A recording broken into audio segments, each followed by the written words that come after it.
Comment on t'a présenté le personnage au tout début?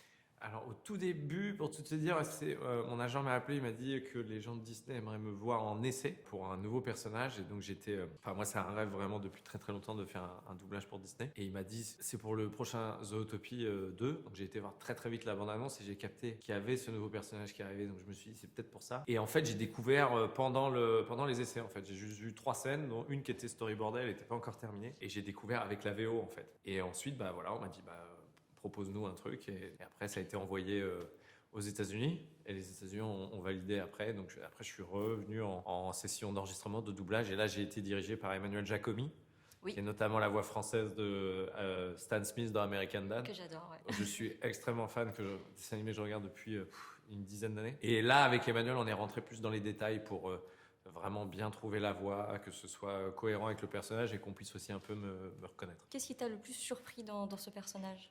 C'est là, ce qui m'a le plus surpris, c'est la douceur et la candeur qu'il a, et ça m'a fait très plaisir que Disney me propose ça, parce que beaucoup auraient pu penser que je serais arrivé sur un dessin animé, j'aurais eu l'emploi comique, tu vois, avec mon clown de scène ou de ce que j'ai pu faire dans les films.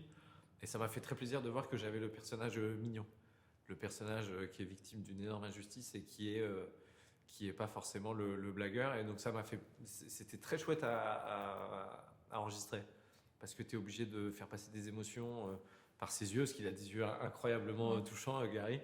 Et dans la voix, il fallait trouver un truc de très doux aussi, parce que j'incarne un serpent et que ça fait quand même très peur aux enfants, tu vois. Les araignées et puis la rentrée des classes, voilà, c'est ce qui fait le plus peur aux enfants. Et par rapport du coup au travail de la voix que t'as dû faire, t'as dû créer sa voix. Comment on fait pour créer la voix d'un serpent?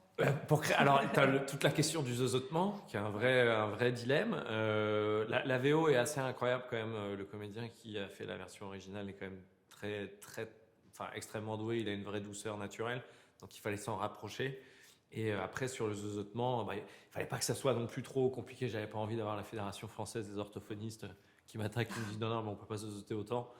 Et puis, il faut pas trop appuyer le truc, je pense. Donc, c'était un travail avec Emmanuel Jacomi, puis aussi l'ingé son, Nicolas, qui est avec tout au casque et qui entend la moindre variation dans ta voix. Ça, c'est assez impressionnant.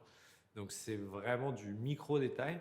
Mais une fois qu'on a trouvé l'émotion et l'humeur de la scène, ça se fait assez naturellement.